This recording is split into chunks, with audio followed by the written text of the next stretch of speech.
నమస్తే, welcome to Telugu రాజ్యం. నేను మీరామ్. ఆంధ్రప్రదేశ్ రాష్ట్ర రాజకీయాల్లో బీజేపీ ముఖచిత్రం ఎలా ఉంది, ఎలా పనిచేస్తోంది, ఆ పనితీరు గురించి మనతో మాట్లాడడానికి ప్రముఖ పొలిటికల్ అనలిస్ట్ కేఎస్ ప్రసాద్ గారు ఉన్నారు. ఆయనతో చర్చిద్దాం. సార్ నమస్తే అండి. నమస్తే అండి. సార్, కూటమిలో ముఖ్యంగా కూటమి ఏర్పడడానికి బీజేపీ ఒక కారణం అని చెప్తుంటారు కేంద్ర కాబట్టి. అయితే ఇక్కడ స్టేట్లో ఉన్నా నెల చెప్పాలంటే సార్, కూటమిలో బీజేపీ బతికి పట్టకట్టడానికి తెలుగుదేశం కారణం అంటే నేను ఒప్పుకుంటాను, కానీ బీజేపీ సర్లేండి మీరు అడగండి. అలా అంటారు సార్. దానికి ఏంటి రీజన్ అసలు? అంటే మెయిన్గా మోడీ గారి హస్తం ఉంది కూటమి కలవడానికి అంటుంటారు. But at the same time Jaganmohan Reddy గారిని జోకొడుతూ మీరు కూటమి కలవడానికి మోడీ గారు హస్తం కాదు, తెలుగుదేశానికి అవసరం ఉందని చెప్పాలి సార్. బీజేపీ బతకడానికి తెలుగుదేశం అవసరం ఏర్పడింది అన్నది చెప్పాలి సార్. కాబట్టి చూడండి, వీళ్ళు గెలిచిన స్థానాలతో ఒక క్లచర్ మీద బతుకుంది బీజేపీ. ఈసారి వాళ్ళకి ముఖ చిత్రం ఎన్డీఏ కూటమి సాయం అన్నది తప్ప ఇంకొక ఆస్కారం లేదు. ఆంధ్రప్రదేశ్ రాష్ట్రంలో వైఎస్ఆర్సీపీ కూటమిలో పార్ట్ అండ్ పార్సల్స్ కాదు కాబట్టి ఆ అవకాశం తెలుగుదేశానికి వరించింది బీజేపీ ప్రాస్పెక్టివ్లో. ఇప్పుడు అడగండి, ఇంకా కంటిన్యూ చేయండి. ఎక్కడికక్కడ కొడితేనే ఈజీ అవుతుంది ప్రజలకి. సార్ అది ఓకే. సో అయితే ఇప్పుడు జగన్మోహన్ రెడ్డి గారిని జో కొడుతున్నారు పెద్ద ఆయన.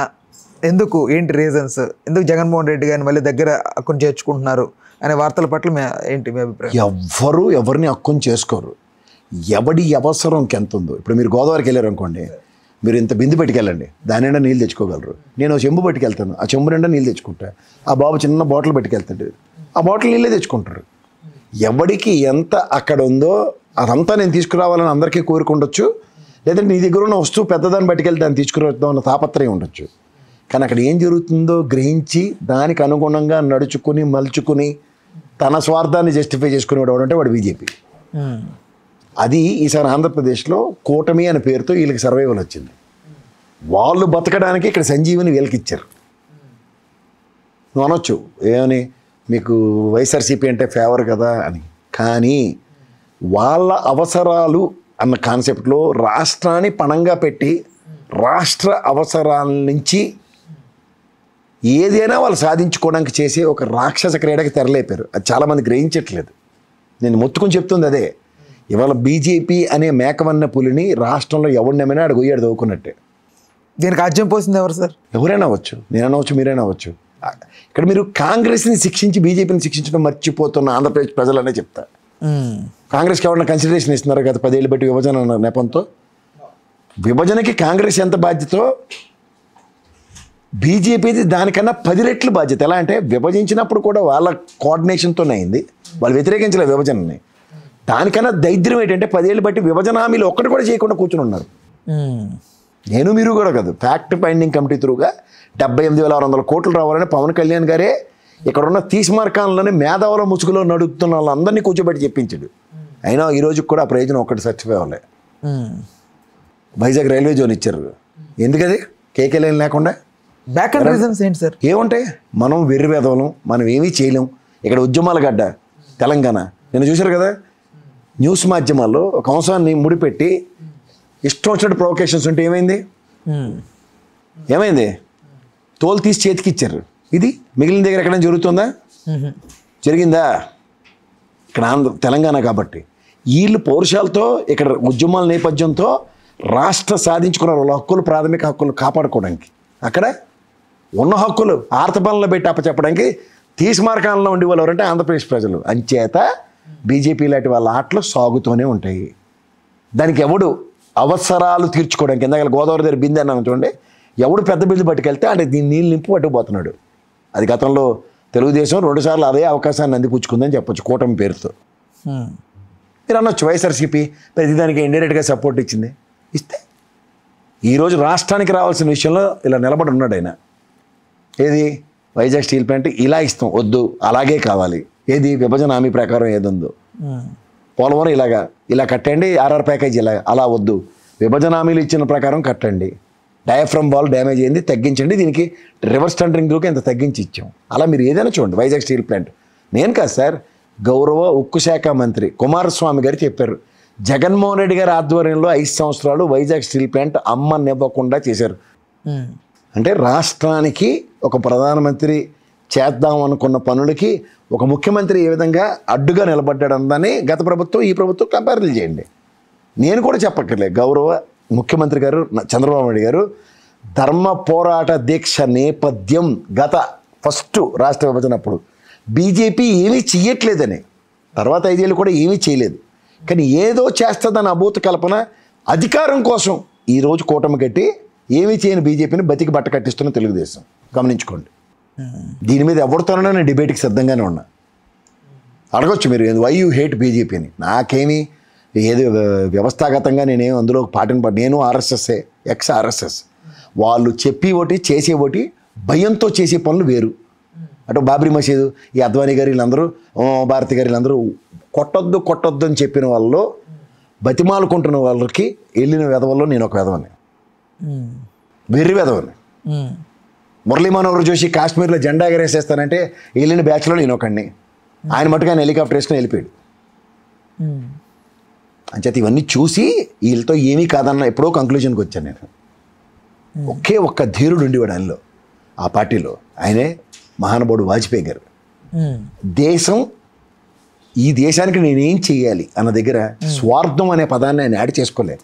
ఒక్క ఓటు జయలలితమ్మని కన్విన్స్ చేసుకుంటే it's a matter of fact ఆయన గవర్నమెంట్ సర్వ్ అవడానికి, at the cost of integrity, at the cost of ఏది మనం ఏదైతే సిద్ధాంతాన్ని ఈల్డ్ అవ్వడం, నో కాంప్రమైజ్ అనుకున్నాడు, ప్రభుత్వాన్ని పోగొట్టుకున్నాడు. తర్వాత కాంగ్రెస్ సాయంలో జరిగిన అభివృద్ధికి ఒక బాటేసి ముందుకెళ్ళాడు ఆయన. ఏ పంచవర్ష ప్రణాళికల త్రూగా దేశ అభివృద్ధి సంతరించుకుందో ఆయన వంతు సాయంగా ఆ అభివృద్ధిని ఇంకొంచెం 10 అడుగులు ముందుకు తీసుకెళ్ళడానికి ఆ ప్రాస్పెక్టివ్ డ్రైవ్ని ఎక్కడెక్కడా వదలలేదు ఆయన. కానీ వీళ్ళు ప్రణాళికాబద్ధంగా ఎదుగుతున్న భారతావనికి ఒక పాబంధకం క్రియేట్ చేసి నీతి ఆయోగాన్ని ఓ చెత్త చెదారాన్ని నెత్తిమీ పెట్టి దాంతో ఏ విధమైన ప్రాస్పెక్ట్ లేదు. దానికి లైవ్ కరెంట్ ఎగ్జాంపుల్, నీతి ఆయోగ్ కూడా వచ్చి తెలంగాణలో ఇంజనీరింగ్ ప్రాజెక్టుకి తలమానికం కాళేశ్వరం అని చెప్పి కితాబ్ ఇచ్చి అది ఇవాళ ఏ గతిలో ఉందో ఒకసారి గమనించుకోండి. సో ఇలా ప్రణాళికాబద్ధమైన దేశాన్ని డిస్ట్రాయ్ చేస్తున్న వాళ్ళు ఎవరో ప్రజలు గ్రహించగలిగితే, దీనికన్నా ముందు ఆంధ్రప్రదేశ్ రాష్ట్రాల వెర్రి వెంగళాయితనం, జడ్డితనాన్ని ఎలా ఎన్కాష్ చేసుకుంటారో గమనిస్తే మనకి వీళ్ళే మధ్యలో ఉండి వీళ్ళు క్రియేట్ చేస్తున్న రక్కస్. అంటే అవసరమైతే బీజేపీని మించింది లేదు, ఎలా పొగుడుతున్నారో చూశారు కదా నరేంద్ర మోడీ గారిని. గతంలో మాట్లాడిన మాటలు వీళ్ళకి వీళ్ళే గజనిచ్చిన వల్ల మర్చిపోయి నేను రాష్ట్రాన్ని అభివృద్ధి చేస్తానంటే నన్ను అడ్డుకుంటారా అన్న డైలాగులకు ప్రభావితం అయితే ఎవ్వరూ ఏం చేయలేము. ఏం చేస్తున్నారు అభివృద్ధి అంటే దాని మీద ప్రశ్నిస్తేనే, ప్రశ్నించేవాడు అలసనిధనంలోకి వెళ్ళిపోతే ఏం చేయాలా? దేశ రాజకీయాల్లో ఎంతో కీలకంగా వ్యవహరించే బీజేపీ ఆంధ్రప్రదేశ్లో ఎందుకు సాధించలేకపోతే? వివక్ష, పాత కక్షలు. లేటెస్ట్ ఢిల్లీ డెవలప్మెంట్స్లో లోకేష్ గారు వెళ్ళి అమిత్ షా గారిని కలిశారు కదా, విద్యాశాఖ మంత్రి వెళ్ళి హోంశాఖ మంత్రి వెళ్ళి కలవడం అద్భుతం సంతరించుకుంది కదా. జగన్మోహన్ రెడ్డి గారి మీద ఏం ప్రొసీడింగ్స్ చేయమన్నారు ఒకసారి కనుక్కుని చెప్పమనండి ఎవరికైనా. ఎందుకు సార్ మనకు టైం వేస్ట్. అదే సార్, ప్రధానంగా జగన్మోహన్ రెడ్డి గారికి ఉన్న ఏదైతే ఒక పర్టికులర్ ఓట్ బ్యాంకింగ్ ఉందో దాన్ని టార్గెట్ చేయడానికి వీళ్ళ వల్ల కాదు, అది కాదు concept. They are BJP sailing on both boats. అది వైఎస్ఆర్సీపీ అవ్వచ్చు, లేకపోతే కూటమిలో ఏళ్ళు పార్టీ అవ్వచ్చు. ఎండ్ ఆఫ్ ద డే ఏ బోటు ఒడ్డుకు తీసుకెళ్తుందో దాని మీద రెండో కాలు పెట్టేసి వెళ్ళిపోతారు తప్ప ప్రస్తుతం 2 పడవల ప్రయాణమే నడుస్తుంది. సో ఇప్పటిదానికి కూటమి, మేము డబుల్ ఇంజన్ సర్కార్, ఈ పెట్టకథలు మాకెందుకు? పవన్ కళ్యాణ్ గారిని గుండెల్లో పెట్టుకున్న BJP. Please, when you ఇంటర్ప్రిటేట్ and when you understand in those lines, sir అంతకన్నా రాష్ట్ర దౌర్భాగ్యం ఇంకోట్లేదు. అంత అండర్స్టాండ్ చేసుకున్నాడు చాక్లెట్ ఇవ్వడు, అంత అండర్స్టాండ్ చేసుకున్నాడు ఈ most active person in the state Panchayati Raj శాఖ మంత్రిని చెన్నైలో మురుగన్ కథలు చెప్పడానికి పంపించారు. అది కూడా సక్రమైన స్క్రిప్ట్ కాకుండా ఏమన్నాడు వినరు కదా, మురుగన్ నాకు ఫ్యాన్ అట. దేవుడు నాకు ఫ్యాన్ అంటావా, నేను దేవుడికి ఫ్యాన్ అంటావా? ఇవన్నీ గమనించుకొని దాని అర్థాలు, తాత్పర్యాలు ఏం విధంగా బీజేపీ రాష్ట్రానికి ఒక దుష్ట క్రీడ ఎలా ప్రదర్శిస్తుందో గమనిస్తే ఈజీగా అర్థమవుతుంది. అంటే నీకు అనొచ్చు, నీకు బీజేపీ అంటే నచ్చదు, రాష్ట్ర ప్రయోజనాలు హరిస్తుంటే, రాష్ట్రం విభజించిన తర్వాత 2 రాష్ట్రాల నోట్లో మట్టి కొడుతుంటే దేని కూరుకోవాలా? అంటే తెలంగాణలో అంత యాక్టివ్గా ఉంటుంది, మళ్ళీ ఆంధ్రాకి వచ్చి ఏం యాక్టివ్ ఉంది? గతిరేనమ్మకు మతిరేణ మొగుడని ప్రజలకు మంటెక్కిపోయి బీఆర్ఎస్ అవ్వదు, కాంగ్రెస్ అవ్వదు అన్నప్పుడు ఒక ఆప్షన్ ఎక్స్ప్లోర్ చేసి వాళ్ళకి ఇస్తున్నారు. వాళ్ళతో ఏమవుతుంది? పార్లమెంట్ 8 గెలిపించారు, కేంద్ర క్యాబినెట్లో కిషన్ సింగ్ గారు ఉన్నారు, కిషన్ రెడ్డి గారు ఉన్నారు. ఏదో ₹1 తీసుకొచ్చింది చెప్పండి నాకు. ఆంధ్రప్రదేశ్ రాష్ట్రానికి ₹1 తీసుకొచ్చింది చెప్పండి, తెలంగాణ రాష్ట్రానికి ఇచ్చిన ₹1 చెప్పమానండి. ఏంటి? అదే సార్, సికింద్రాబాద్లో లిఫ్ట్ ఓపెన్ చేసిన కిషన్ రెడ్డి గారు ఎవడుకోవాలండి? లిఫ్టా? కేంద్ర కేబినెట్ మంత్రి లిఫ్ట్ ఓపెన్ చేస్తాడా? చేత మీకు ఓపుకుంటే వాళ్ళతో భజనలు చేసుకొని తిరగండి, నాకైతే ఓపిక లేదు. 20 ఎంపీలు 151 స్థానాలు ఉన్నప్పుడే జగన్మోహన్ రెడ్డి గారిని హక్కును చేర్చుకొని బీజేపీ 3 ఎంపీలు 11 మంది ఎమ్మెల్యేలు ప్రజెంట్ ఉంటే జగన్మోహన్ రెడ్డి గారిని ఎందుకు చేరదీస్తుందని చాలామంది ప్రధానికం అంటే మళ్ళీ గెలవబోతాడనే నమ్మకమా ఎట్లా సరే జమిలీ వస్తే? 5వ క్లాసో 10వ క్లాసో చదువుతున్న చిన్నపిల్లడని పక్క తీసేస్తే పిల్లడు పెరిగి ఇంటర్ చదివి డిగ్రీ చదివి లేకపోతే ఇంటర్ తర్వాత ఇంజనీరింగ్ చదివి లేకపోతే ఇంటర్ తర్వాత డాక్టర్ చదివి ఎదిగిన ఎదుగుకు ఐఏఎస్ ఆఫీసర్ అయ్యి లేదంటే ఏదో స్థాయికి వెళ్ళిన ఫ్యూచర్ని ఎవడు ఊహించుకోకుండా ఈ చిన్నపిల్లడు ఏది తెలియదని ఇవాళ ఉన్న పరిస్థితి ఎవడన్నా మాట్లాడేవంటే రాజకీయ భవిష్యత్తుల్ని అర్థం చేసుకొని రాజకీయ నాయకులు అంటారు. ఇవాళ ఉన్న 1 year వైబ్రేషన్స్ చూసిన తర్వాత ఎవడైనా రాజకీయ చతురత ఉన్నాడు, రాజకీయ అవసరాలు తీర్చుకునేవాడు, రాజకీయ అవసరాలు తీర్చుకునే ముమ్మాటికి బీజేపీ పార్టీలు అడిగితే they know how to TM some people. Right. But వాళ్ళు ఈల్డ్ అవుతారో లేదన్నది వాళ్ళ విజ్ఞత, వాళ్ళ విచక్షణ, అంతకన్నా ఇంకెళ్ళలేదు. రైట్ రైట్ సార్, ఓకే, ధన్యవాదాలు, థ్యాంక్ యూ. హలో, తెలుగు రాజ్యం ఛానల్ చూస్తున్నారా?